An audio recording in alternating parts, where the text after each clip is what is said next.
before they really figure out who the Lord is with. I'm about to burn Babylon with these bars I spit. Niggas swearing they won't beef, well let's start some shit. I roll with warriors with swords and sticks, so keep stepping. Without a mind shit, this brotherhood is a weapon. This nation we protected, head for Armageddon. Told them niggas no sweat, but these other niggas is sweating. Nigga can't take the heat, nigga get out the kitchen. Ain't nothing these niggas saying you can find in the scriptures. They still in our breakdowns and trying to convert a gripper, trying to do the Lord's work, but he fell in love with a stripper. We can't afford to be playing around with the Lord. It's like our faith and baptism on one accord. If you ain't a hot nigga, you might as well hit the morgue. My niggas gon' stand firm while you niggas fall on your sword. Straight out of one west, ooh, I'm too hot. My grandma keep on telling me I need to cool out. Quick to pull the scriptures out, pull the tool out. It's the home of the truth, my nigga, and you not hot. H-O-T-T, what that mean? Spell it out, home of the priest, got the truth. Without a doubt, niggas getting with need you breathe. They chasing clout, what the priest is bringing out so heavy. Go and break it down, we in your town. Boots is on the ground, all year round. When the summer, spring, and fall, we prophesying to the clouds, so cry loud. I say your ass at home, cause life is all about war. Don't make me go blasting chrome, and it go to each his own. Nah, to each his own. We taking over the world, bringing the prophets home. And I dare any of you fake niggas to stand in my way. You niggas is gay, you wearing purple panties, you great. Wearing your fringes on socks on the block, talking to cops, trying to make it arrest. Think you on West? We ain't calling you out, that's why no affiliation. We don't fuck with you out, and you know this, man. And if it ain't the UBK, then it's bogus, man. Your Honda had to remind us what the code is, man. And now we hot niggas, but we still the coldest, man. Because if I ain't a hot boy, then what do you call that? And if I ain't a hot boy, then what do you call that? We set a blaze to the street and we prophesy to the wind. Be amazed with deceit, false prophets feeding our king. We set a fire to them lies in hopes they open their eyes. Most niggas will see the truth, and if it's written on the blind, they peeking out to see the real priest will change their lives. Commander General, your hunter, the sun inside every teeth. The niggas done drop his swords, knock your deed like preachers, looking for another way round and they got no discipline. Take it worse than the warriors in Southeast Michigan. We aware that you been listening, visiting online. You ain't my bone on my bone, cause you ain't got no spine. You weak in the mind, your vision is so filled with your pride. And you can keep it cause ain't no cowards gonna hold our line. You out here live by individuals, practicing wicked rituals. It ain't a high boy cause you falling what these bitches do. Straight out of one west, ooh, I'm too hot. My grandma keep on telling me I need to cool out. Quick to pull the scriptures out, pull the tool out. It's the home of the truth, my nigga, and you not hot, hot, hot, hot. If I ain't a hot boy, then what do you call that? Hot, hot, hot, hot. And if I ain't a hot boy, then what do you call that?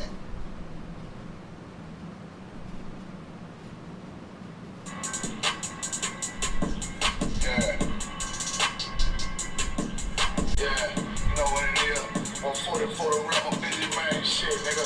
They tear their head off, nigga. When Eve didn't have them, I just pray my love don't lie to me. Swing the iron like stabs and I can't let no hope to lie to me. I don't feel these rappers, all they lies is hypocrisy. Ain't no competition, ain't no rivalry.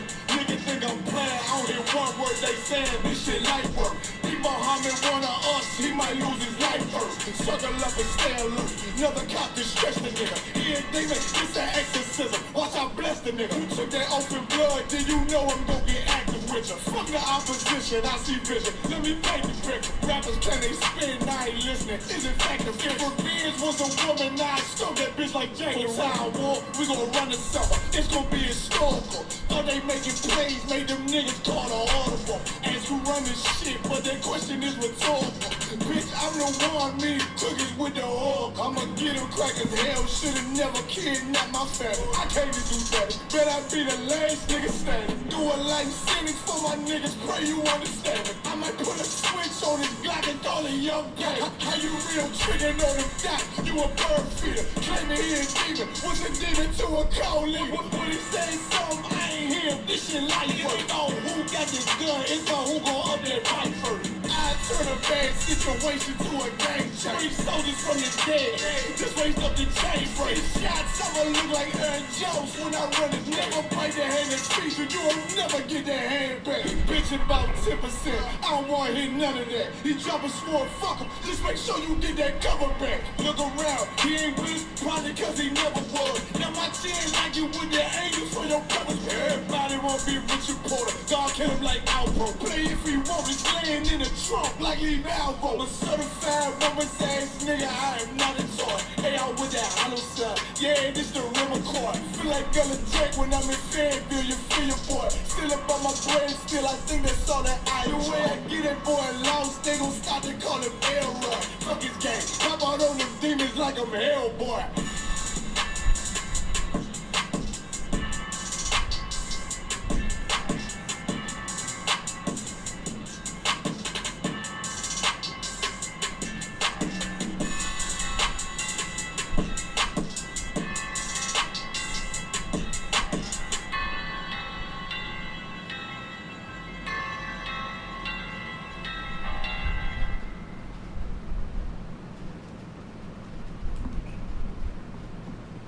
Alright, Shalom Israel. We're the ISUPK, start out of 1 West, 125th Street, Harlem, New York, out of Commander General Honda.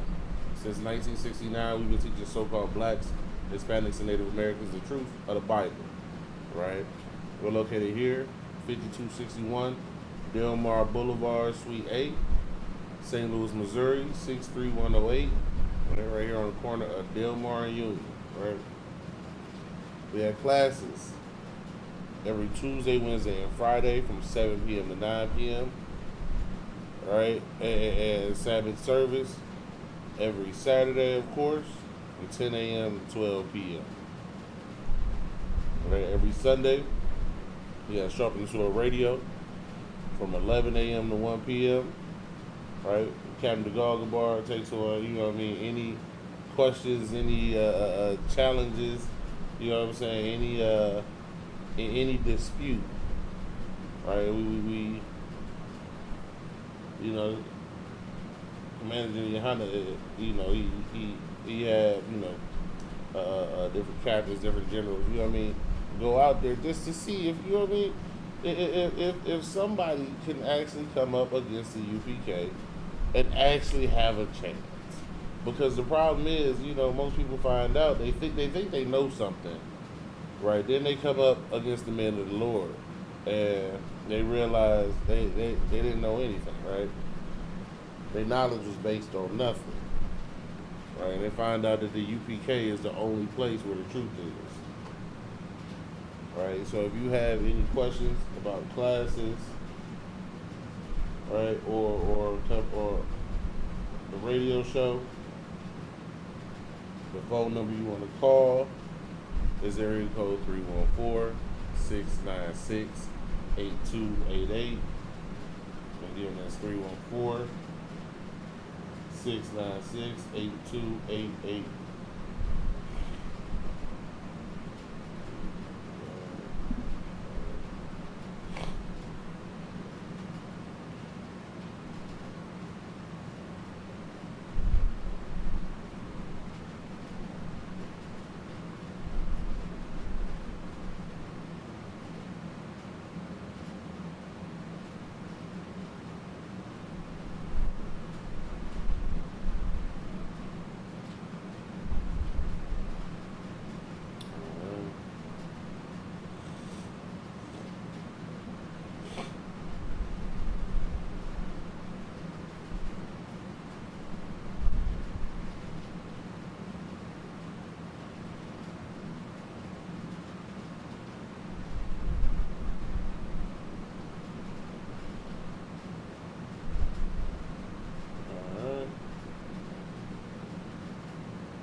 Questions? Yeah, I mean, if you got any questions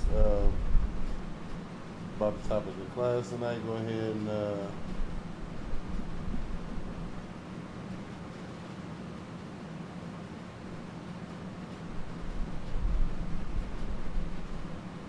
go ahead and put them in the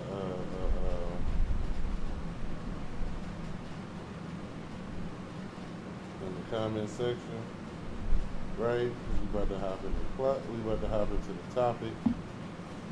Right, and tonight the topic for the class, right? We're going over a community, right? A community.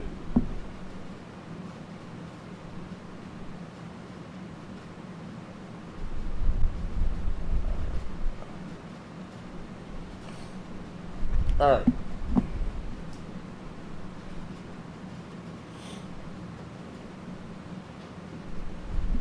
So-called blacks,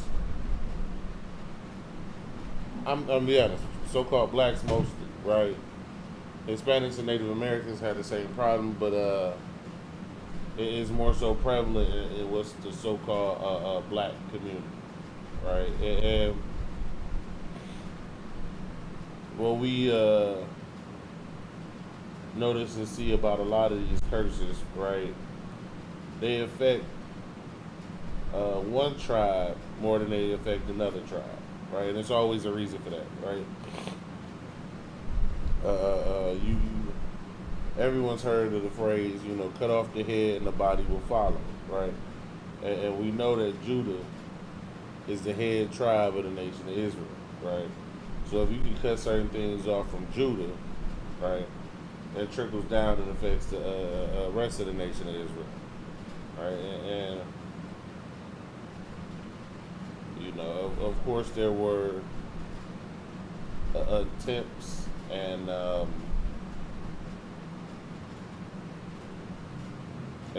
you do find this as well in our so-called Native American and so-called Hispanic brothers and sisters, but it's prevalent in the tribe of Judah, right, where we have a lack of community, right? We don't even honestly understand and or know what a community is, right? So that's where we're gonna start, right? This is from Merriam-Webster.com, right? It's for community, right? First definition: a unified body of individuals, such as A, the people with the common interest living in a particular area, B, a group of people with a common characteristic or interest living together within a larger society, C, a body of persons of common and especially professional interests scattered through a larger society, and D, a body of persons or nations having common history or common social, economic, and political interests, right? That is what a community is, right? Now, a community, right, encompasses a lot of aspects of life, right? And this is something we as blacks, Hispanics, and Native Americans need to learn, because we have not. Our biggest trip up is that we don't have a community, right? And what I mean by that is, as I just read out of the definition, right?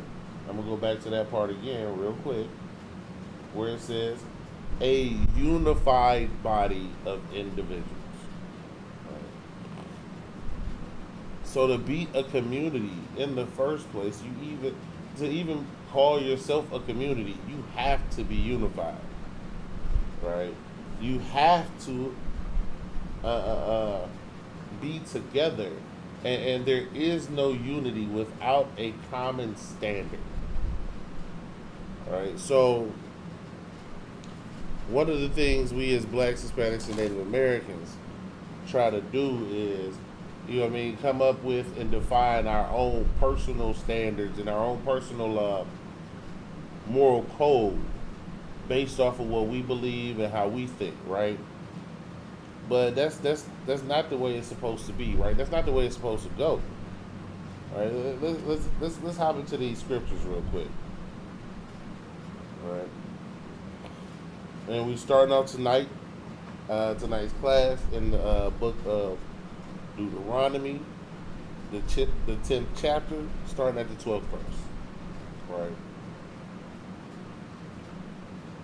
Because there has to be a standard that is adhered to by everyone in the group for it to even be a community.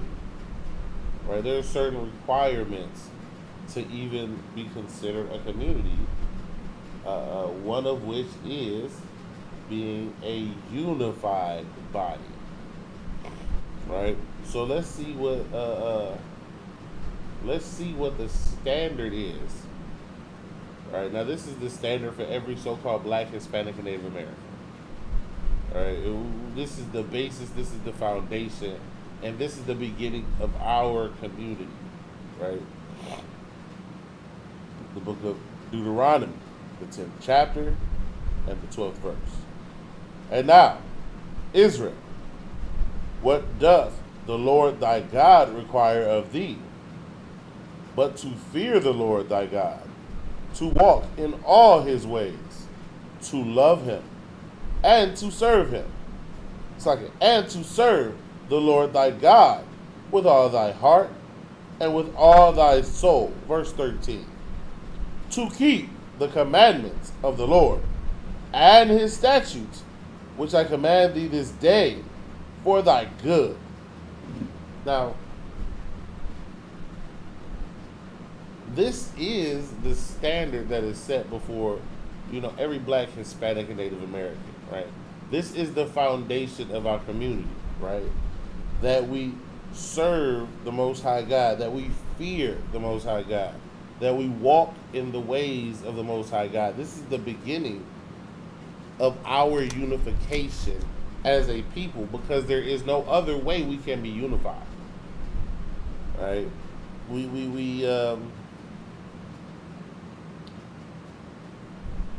cannot be unified with Christians and Muslims and Buddhists and atheists and Hindus. We cannot be unified, with our people having different understandings or different beliefs, or another way to put it is different standards, right? That is the beginning of the community, is to have that standard. Right? Something that is understood, that is not up for debate and cannot be violated. Right? These are the things that must be for a community. Right? We see these things happening in all of our oppressors' communities. Right? They may disagree on certain things, but there are standards that they live by that we just simply do not. Right? I'll give you an example. Right. How many times have we seen a so-called white mass murderer, right, go into a place to kill our people, and when they see one of their own,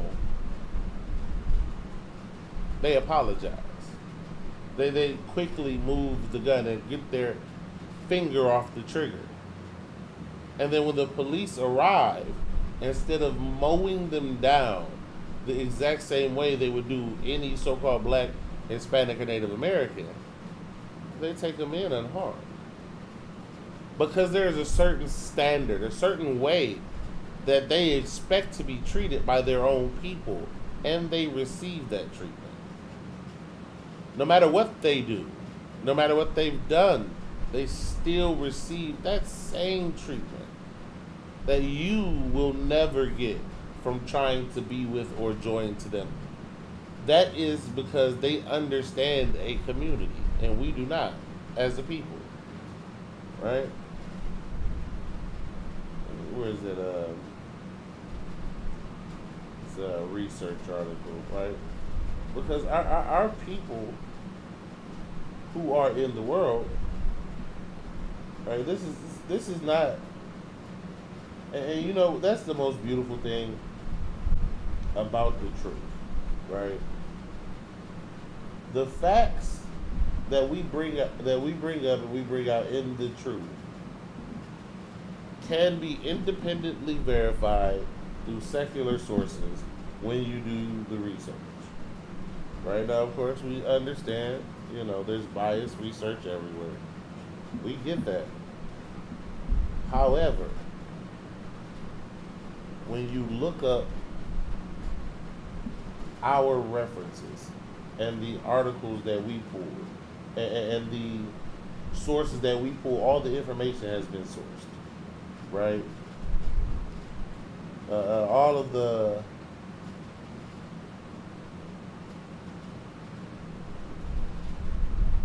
slide.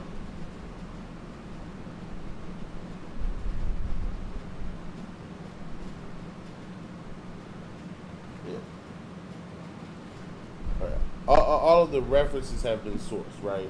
The articles have been verified, and when we bring up information, right, especially from a scholastic standpoint, right, almost every work is peer reviewed. These are not personal opinions, these are actual facts, right? Now,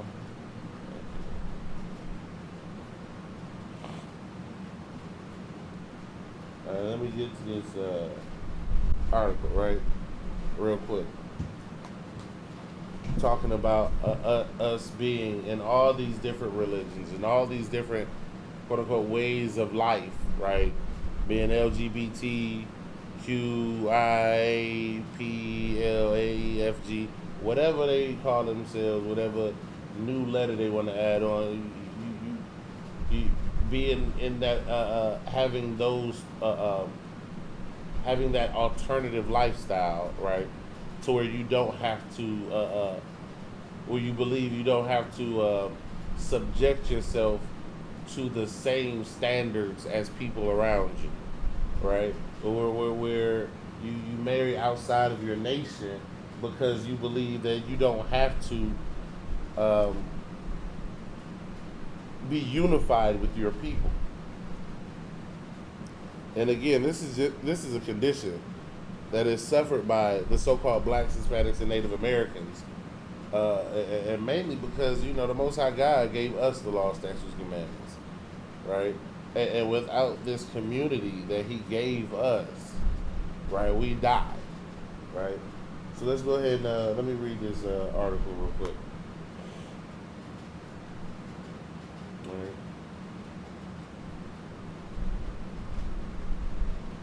Let's see. I'm just reading the synopsis real quick. Right.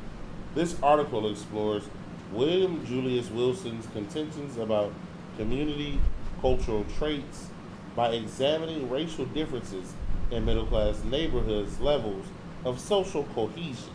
Right. All right. So William Julius Wilson, right? He is a Harvard professor, right?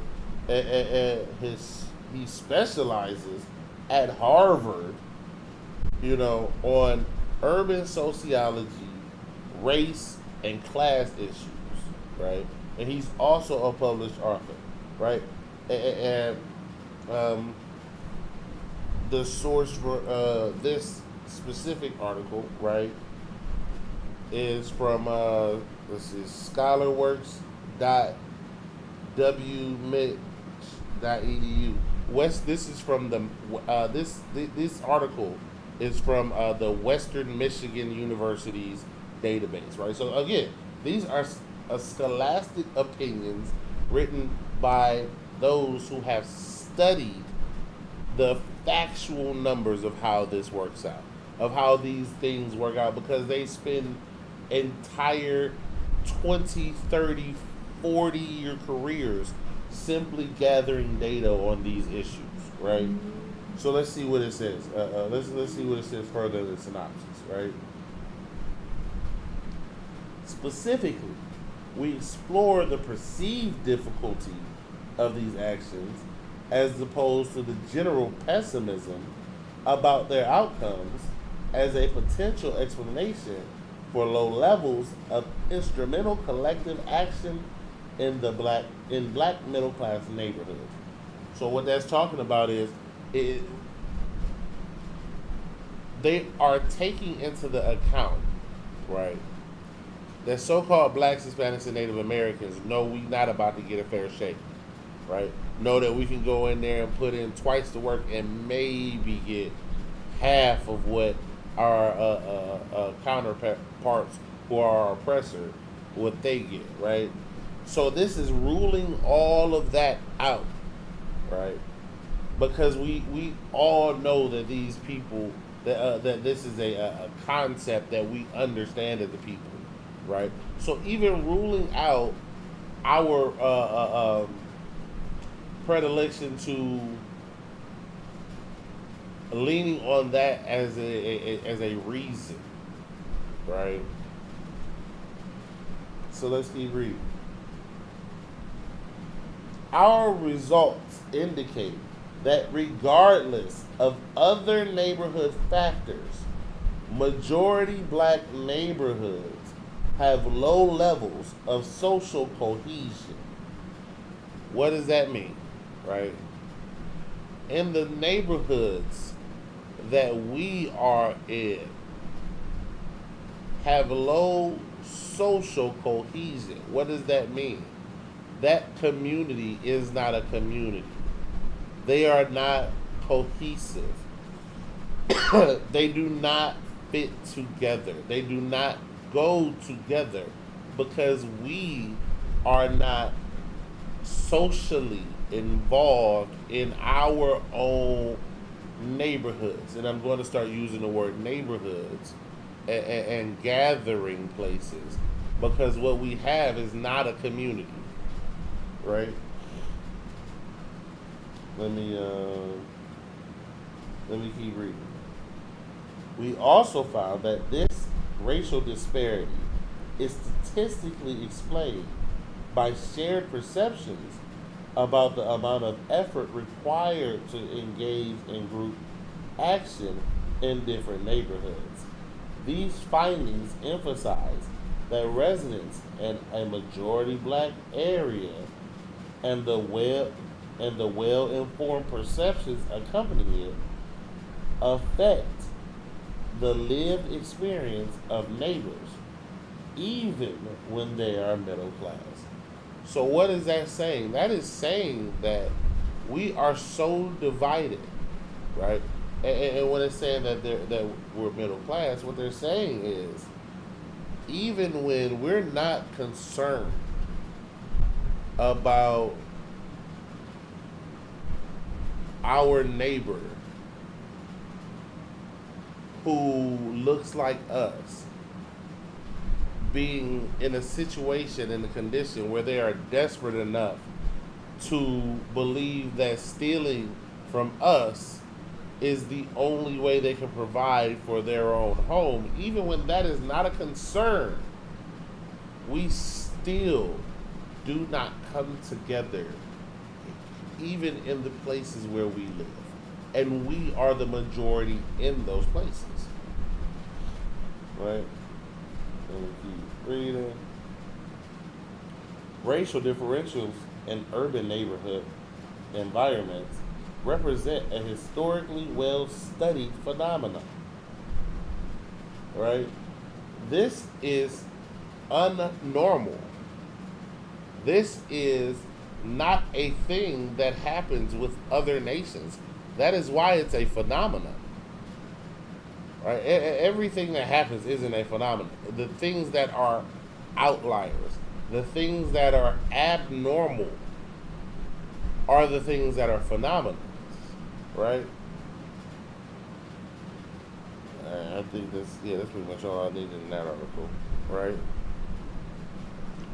Because we come up and we are brought up in communities where it's like we're brought up in neighborhoods and in living arrangements where a community is looked down upon in the black neighborhoods, right? Now, there was a time where we did not look down on our communities as we do now, right?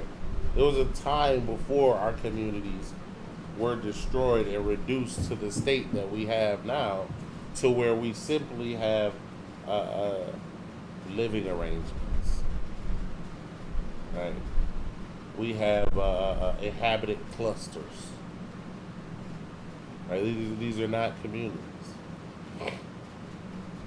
right? And in a community, right, we teach our people, right, how to, when you grow up in a community, right, you learn how to function in that community, right? We that's one of the reasons why so-called blacks, Hispanics, and Native Americans, right, take so much pride in their neighborhoods, because they don't know who they are, and the only thing they can identify themselves by is the way they were raised, the where they were raised, the people who raised them. And that is one of the largest hang-ups for our people coming into the truth in the first place, right? Because the first thing that you have to do in the truth, right, whether you believe it was malicious or not, you have to admit your mama raised you wrong. And that's not something we do in our community, right? We don't correct our faults. We don't correct our mistakes, and we allow them to keep going. Why? Because we have no unified standard, right? We were raised to believe that basically we make up our own law, our own way. We do what we want to do, when we want to do it, and how we want to do it. And there's no one that can tell us any different. All right? But that's because, again, you need to admit something to yourself. And you have to learn to one day forgive her for it, but your mother raised you wrong, and I'll prove it, right? The fact that you went out there and became a whore is because your mother raised you wrong. The fact that you went out there and became a drug dealer is because your mother raised you wrong. The fact that you became a whoremonger is because your mother raised you wrong. And I will prove it with the scriptures. We're going to go to the book of Proverbs, the 22nd chapter, right? And we're going to start, and we're going to go to the 6th verse, right? Because this is going to show you that the first thing you have to admit is your mother raised you wrong. You were brought up the wrong way. Everybody who was involved in and I say your mother because in the so-called black, Hispanic, and Native American community, right? Talking about an auntie, that'll fly. Talking about your daddy, that'll fly. Talking about somebody's mama, that don't fly. And we should not venerate our parents in that way, because they were raised up in the world just like we were raised up in the world. So we need to understand that they did the best they could, but it was wrong. Every bit of it was wrong, right? So we go into the book of Proverbs, chapter 22, verse 6. Train up a child in the way he should go, and when he is old, he will not depart from it. Now,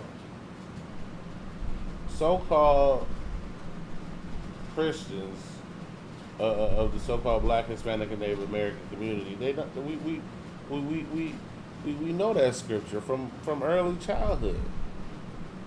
Right? We know that. We've been taught that. But we never actually thought, well, why is it all these crackheads in the church? Why is it all these homosexuals in the church? Why is all these lesbians in the church? Why are all these brothers getting married to these foreign women? Why are all these sisters getting married to these foreign men? Why are all of these things happening in the church? Because what happened was we were not trained up in the way that we should go. We were trained up in the ways of another people. Right? We were not trained up by the law, statutes, and commandments of the Most High God. Right? We were raised and trained up in the standards of another nation of people. And our people to this day continue to suffer for it. Right? Let me get to this next article real quick. This one I want to.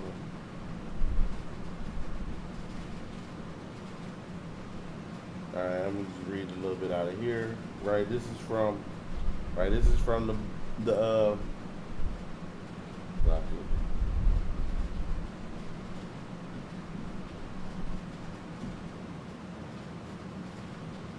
one moment. Trying to get all this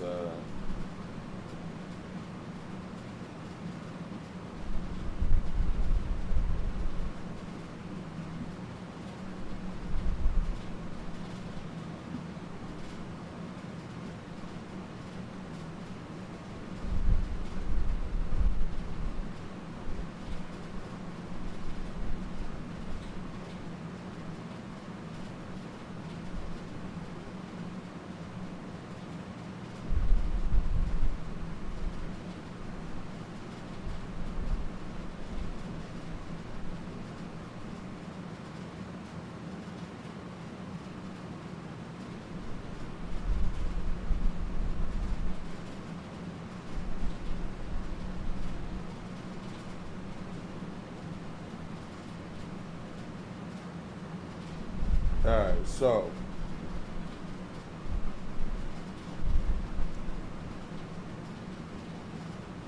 this article is from the Brookings Institute, right? Anybody don't know about the Brookings Institute? Brookings Institute is it's old. Let me check. It's a very old, well-respected, you know what I'm saying, what they call think tank, right? And in these situations, right, this isn't the Brookings Institute isn't it's a socio-political think tank, right? So what they do is they study, they do projects dealing with sociology, right, and dealing with politics, but not necessarily in the way of not really influencing future politics, but more so researching and studying the history and the track of politics, right? And let me see here.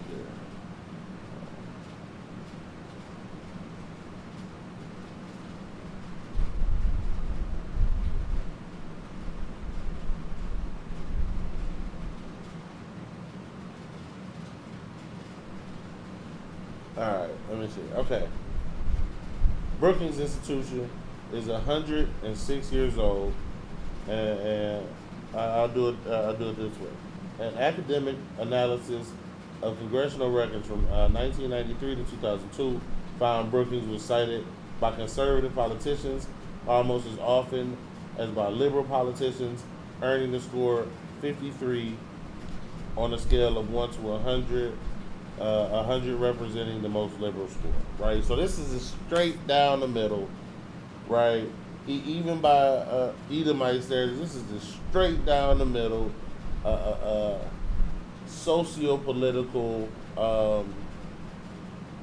organization who just looks at the numbers, compiles them, puts everything together, gets the right scholars in place, and they check and make sure all the facts are together, right? Which is why even with politics, they quoted by one side just as much as they quoted by the other side, because all of their stuff end up pretty much checking out in the wash, right?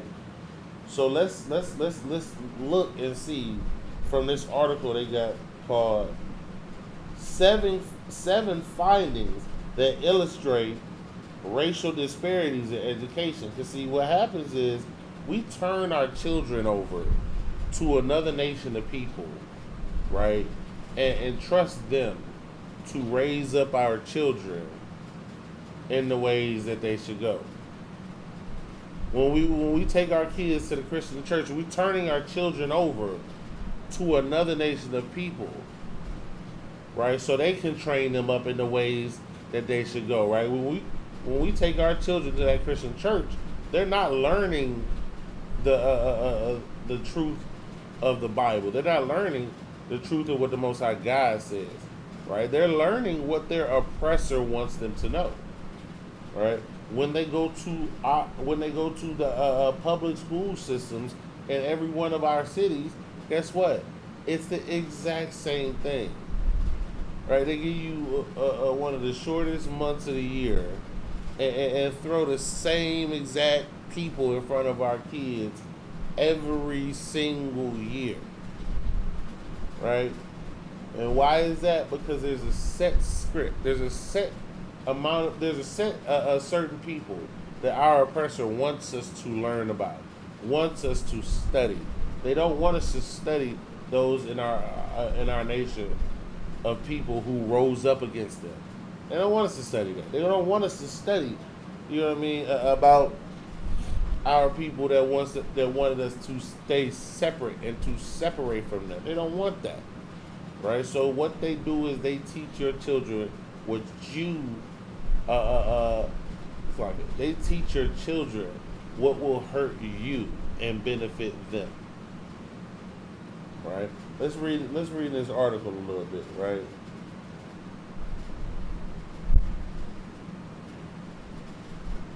All right. This section is titled "Misbehavior in School Can Pay Off for White but Not Black Students." Right? On the chalkboard, Nicholas Papageorge summarizes his research that finds some non-cognitive skills that manifest as childhood behavior in classrooms, such as aggression, are also predictive of higher earnings in later life. He finds, however, that this benefit is limited to children who do not come from low-income families, and primarily evidence shows that the same level of externalizing behaviors African American children face higher earnings penalties than white children, right?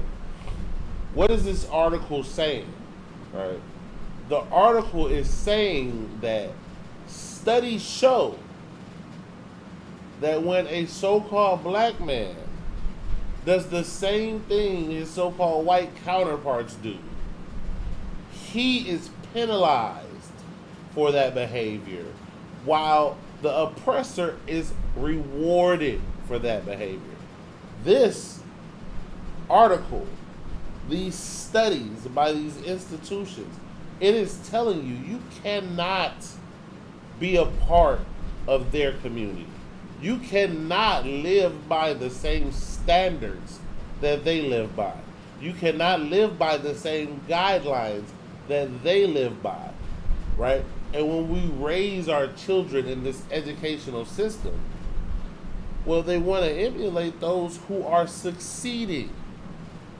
But the exact same things that they do to succeed are a detriment to our people, right? Let's see if we can get a little bit more, right?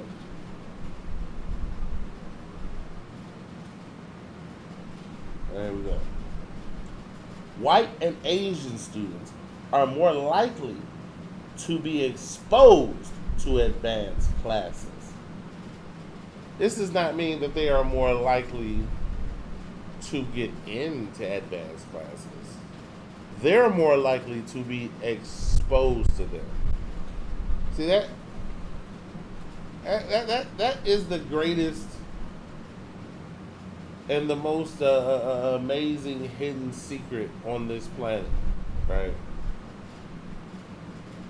Our children, the so-called blacks, Hispanics, and Native Americans,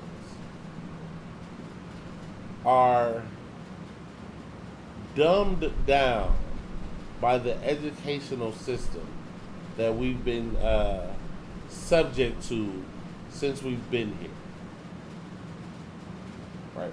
The simple fact that they are more exposed to it. What does that boil down to, right? In the so-called black, Hispanic, and Native American neighborhoods, there are children who have genius level intelligence, but they will never receive the education to foster that intelligence. I want you to sit down and think about what that actually means. Our oppressor is so wicked and so disgusting. He would rather his own people die than for you, so-called black man, Hispanic man, Native American man, Native American woman, black Hispanic woman, and children. He would rather his people die than for you to even come close to understanding how intelligent and wise you are.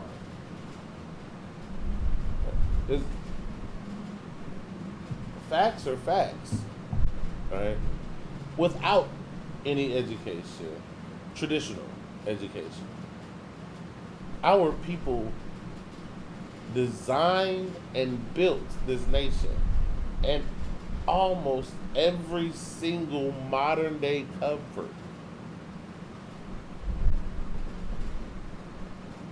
if those same people were exposed to a greater level of education when they were children, this world would not look the same. If our people had the opportunity, that's what this means. We don't even have the same opportunity to try to excel and exceed these expectations, which is going to go into the next point I'm going to pull up. All right. Let me see if I want to read this section. I might want to just go ahead for time's sake and hop straight up to the next section on here. All right.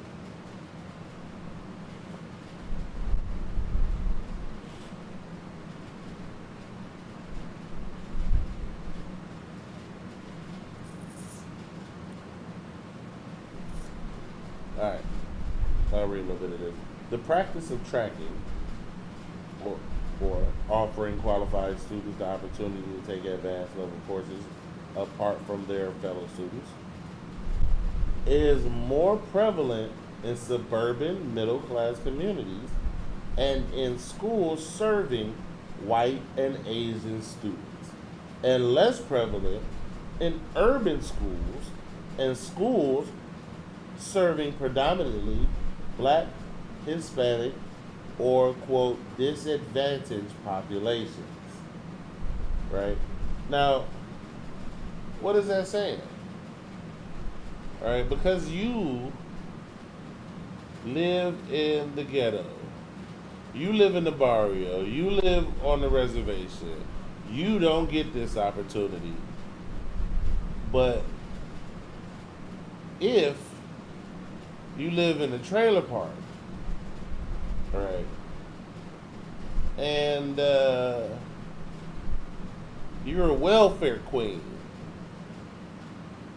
right, and you don't do anything but sit on your butt and collect checks all day, and you move to specific cities and specific areas because you knew food stamps were higher in that area, so you would get more just from living there. Your child gets that opportunity to get himself and his family, herself and her family out of that situation. Now, if you live in the wrong zip code, if it's a little too dark in your area, apparently they just don't even show up with the classes. Now, these are not talking about districts. These are talking about schools. So if you live in a city, right, and there's a predominantly white or Asian, according to this article, right, and another student lives in the same city, but their school is predominantly black and or Hispanic, they won't even know about those advanced classes, let alone have a chance to test for it. Now, if you live in that in that district, in that zone where that school is predominantly white and Asian, oh yeah, you get the test. You get the test. You know about the test. You get prepared for the test. Some of them get tutors for the test, right? But that is because we have allowed another nation to educate our children, right? Because our leaders gave us over. Right? They abandoned our community for movie tickets. Right? They abandoned our community for benefits that they would never receive, nor should they have ever even wanted. You mean to tell me that it was worth having our people beaten and eaten by animals just so you could get a movie a couple weeks early? I remember that interview when Martin Luther King was talking, and they were talking about, yeah, well, we got black theaters, but the movies come out a couple weeks to a couple months later. It's black theaters.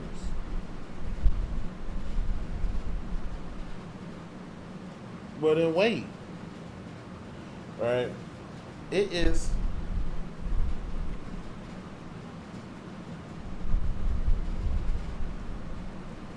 because our leaders gave us over. It's because we, as a people group, do not have a community because we have forgotten what a community is. All right. We did not willingly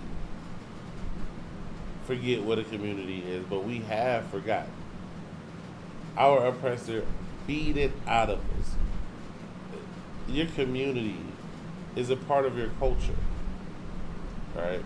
And that's because community and culture and all of these things that make up a person, it originates in the same place, and that is your family. And that's your blood, biological, however you want to call it. That's your relatives. That's your kinfolk, right? As it was said, you know what I mean, between Laban and Jacob, you know, surely you are my bone and my flesh. You my family. Yeah, right, you my family. That's all he was saying.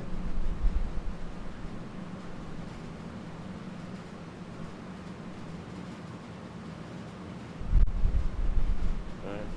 And what we need to do, and what we need to understand, and what we need to learn is how to even get back there. Right?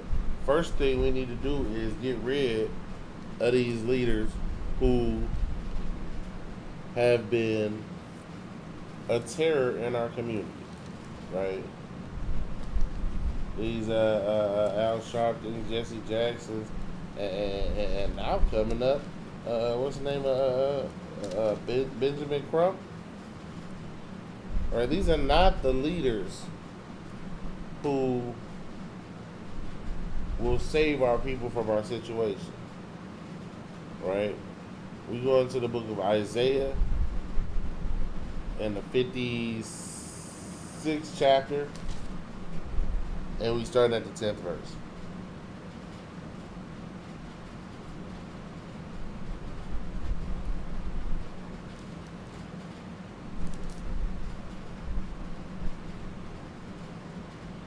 All right, the book of Isaiah, chapter 56, verse 10, right?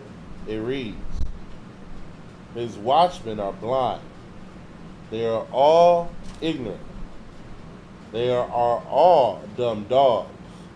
They cannot bark.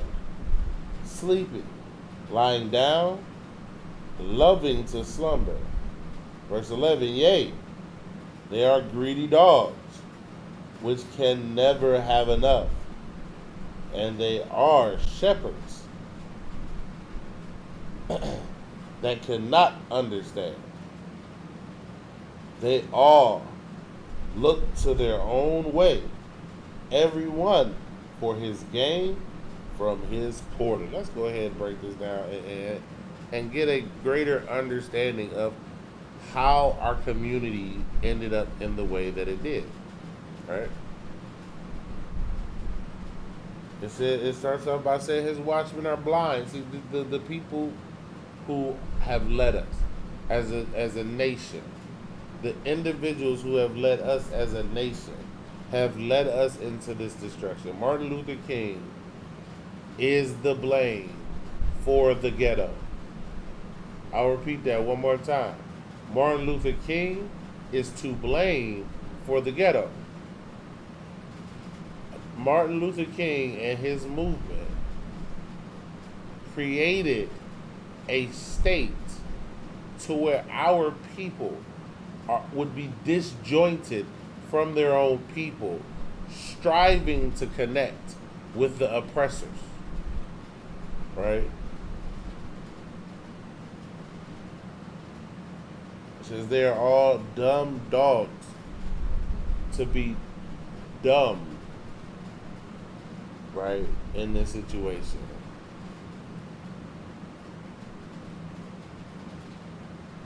This is an old term, right? It's not used a lot, but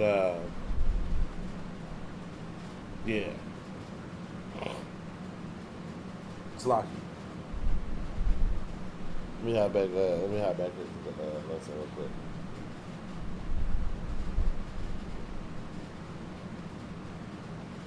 Right.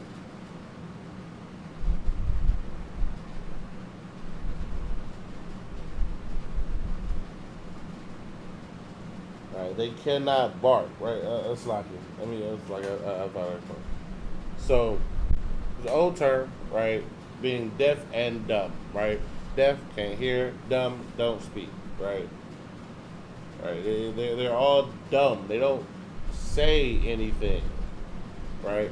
Martin Luther King never said anything. It's like he said one thing. I fear I've led my people, I've integrated my people into a burning building. That's the one thing Martin Luther King ever said. Other than that, he was dumb, right? Jesse Jackson, dumb. Al Sharpton, dumb. And what I mean by dumb is, and not saying anything is, these are the leaders of our people. And they have not said one thing that will protect us from the enemies outside of us who want to do us harm. Therefore, they are dumb because they cannot speak. And as it goes on to say, they cannot bark. Right? They can't give that warning because they're all dumb. Right? Another term I've also heard used for dumb in this aspect is mute. Right? So deaf and mute, or in an older term, deaf and dumb. Right?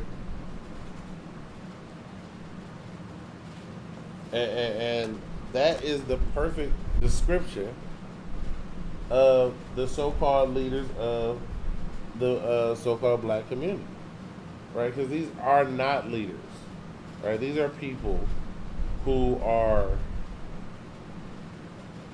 you know what? Let's just go right back to the scripture, right? Because it's going to explain. It was going to explain it, and I don't even know why I left. We're going to go back to 11, right? Again, that's Isaiah 56, verse 11. Yea, they are greedy dogs which can never have enough. See, they have been seduced by our oppressor and have taken on the ways of our oppressor,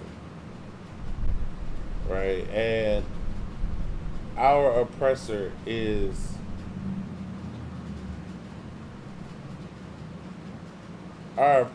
can best be described as a parasite. All right, and what I mean by that is they latch on and attach and suck the life out of anything that they can get their hands on. Right? They cannot pull in enough resources. They cannot take enough. If they took everything bolted down, they are not going to be happy with the haul. They're going to be upset that they did not bring a bit and driver set so they can go ahead and unbolt whatever else was left. Right? And that is the Christian pastor. He gonna take that money, but he ain't gonna try to stop you from selling drugs. He needs you to keep selling drugs. He needs you to keep selling drugs so you keep bringing him your money.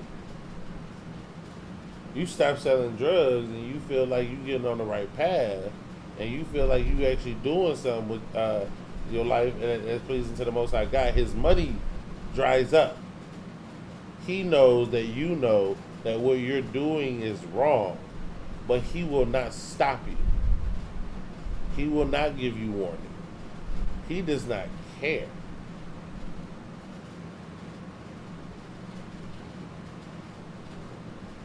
Right? He cares about his own. Which is why, T.D. Jakes said, he said, I'm paraphrasing, of course, not exact quote, but he said he was shutting down his church to make sure that the Potter's House family was going to be all right for COVID-19. Now, when he said the Potter's House family, he meant his family. He didn't care about your family. Because these are the leaders that the so-called blacks, Hispanics, and Native Americans have had to deal with and put up with because of one simple reason and one simple reason alone. And it was the first scripture that we read. Because we do not fear the Most High God. We do not walk in all his ways. All right? We do not follow his standards. And that is the reason our communities are no more, right? Our economy was destroyed. We went from Black Wall Street to Bob Black. Right? And that is sad. Well, what does that mean? From Black Wall Street to Buy Black is an extreme change in economic policy. See, during Black Wall Street, we traded with our own people. We bought and sold from and to our own people. We bought more, and then our people would get more things from the sale by buying something else from another one of our people who bought something else from another one of our people, and then our money stayed within us. Why? Because we were a holy people in that way. We were following the law, statutes, and commandments of the Most High God. Right? Now, I mean, we know, and everybody understands and knows, right? Sometimes in life, right, you fall. Sometimes in life you struggle. Sometimes, you know what I mean, in life, things seem too hard for you to be able to deal with. Right? And especially when it comes to things like, you know what I mean, finances, right? Being able to make money to eat, being able to, it's not even necessarily a whole situation about food, right? Because it seems to have slipped our minds somehow. But these are the curses of the Most High God. These are what the Most High God said would happen if we did not follow His laws, statutes, and commandments. Right? Actually, let's go ahead. We can say this one right here. Right? We can go ahead and move to the book of Deuteronomy. Right? And that is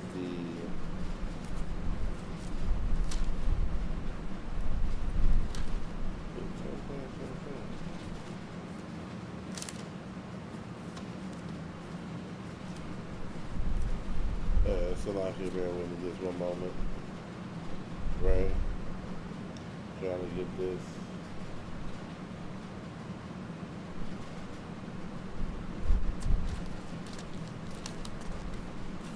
Alright, bet. So,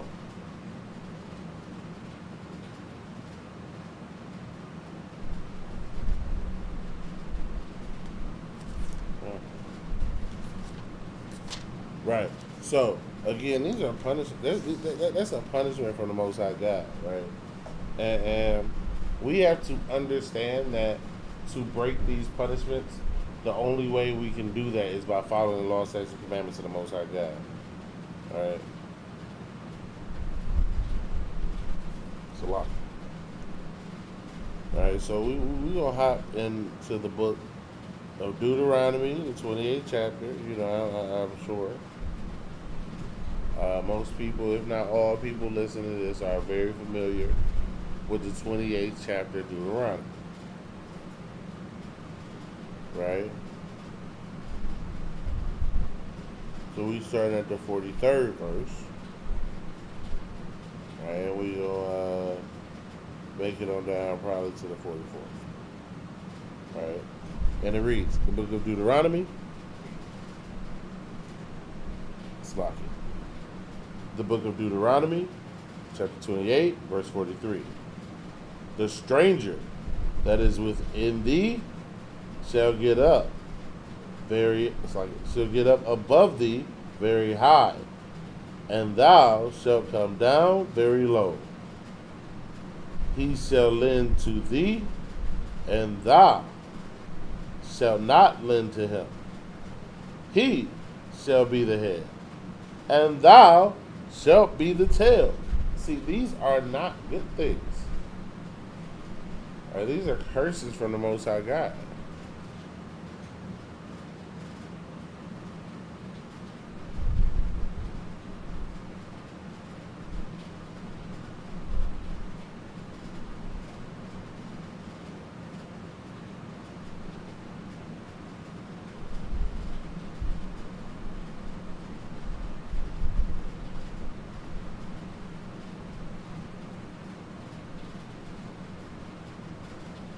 Lock here. Alright.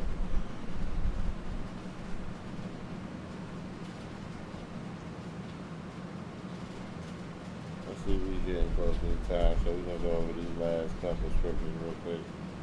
And then we'll get to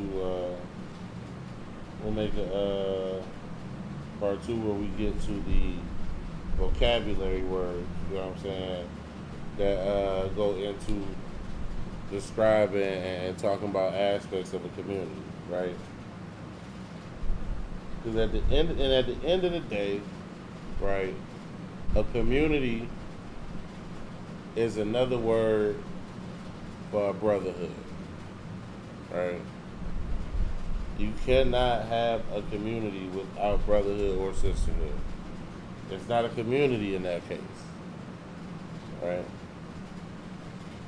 And a brother, you know what I mean, will watch out and protect their own brother, even if, you know what I mean, the brother that was protected, you know, didn't like it. Right, he was a little upset by it, but what you did was you protected his life. Right, we're gonna go to the book of Leviticus, the 19th chapter, starting at verse 17, and it reads as follows: "Thou shalt not hate." Stop it. The book of Leviticus, chapter 19, verse 17. "Thou shalt not hate thy brother in thine heart. Thou shalt in any wise rebuke thy neighbor, and not suffer sin upon him." Right?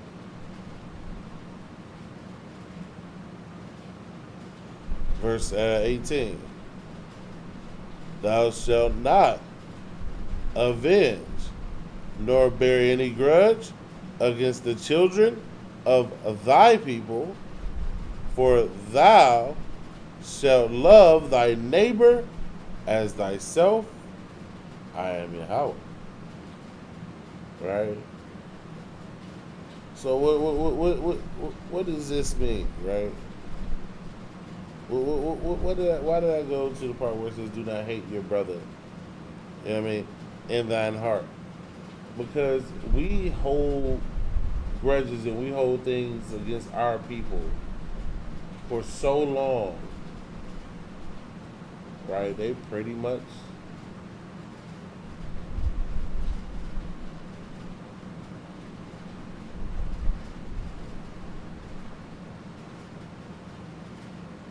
so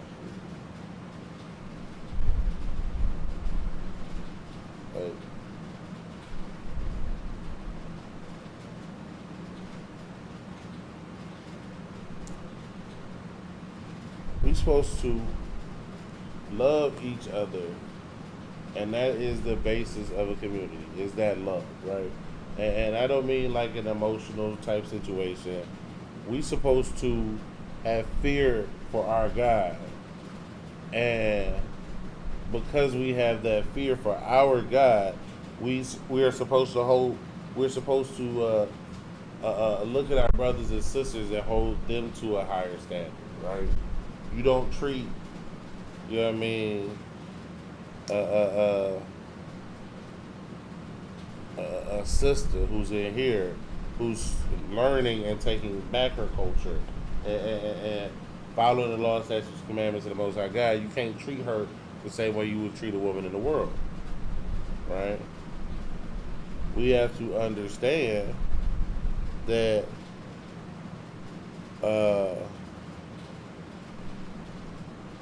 that there is a standard, and you don't get to just make up however you feel.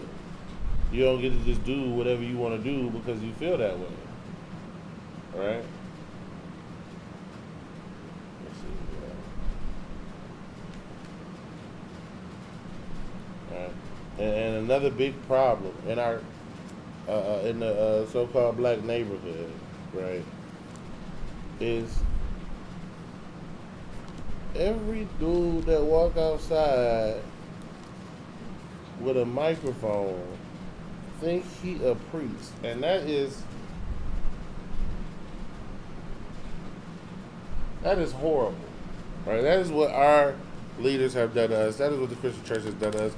Listen, the priests and prophets of the Most High God are in the ISUPK. If you hear anybody telling you that they are, or they're in the order or service to the Most High God, right? We have to understand that was something that's only given to Israel, right? And you can only do that by following the law, statutes, and commandments, right? So the Most High God is going to have a special place just for these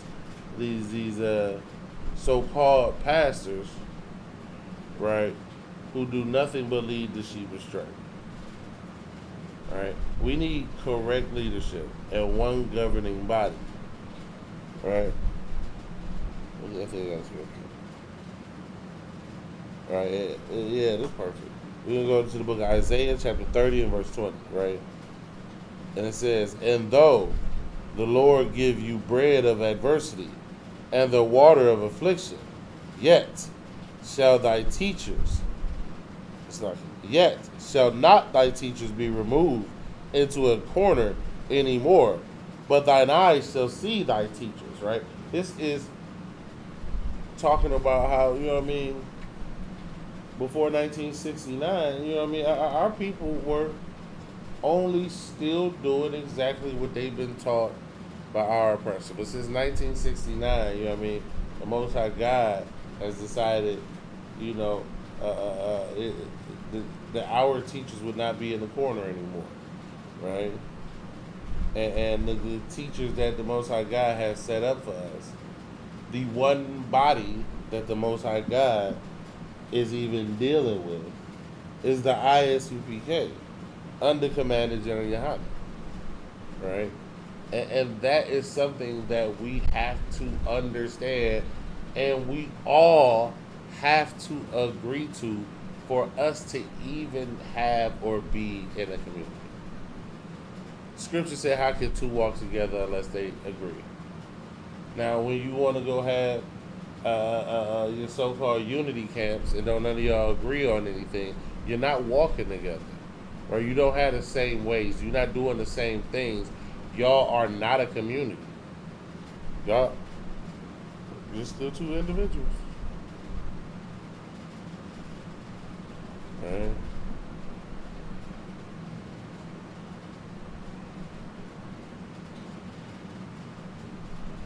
Alright, and with that, I see we are pretty much at the time. So with that, again, I'm gonna come back, and we can go back and we're gonna go over all of these words, these vocabulary lists. You know what I'm saying, for different aspects and different things dealing with a community, right? When we have enough time in the class to do so. So like, I believe that'll be should be next week. And so with that, Shalom, Israel.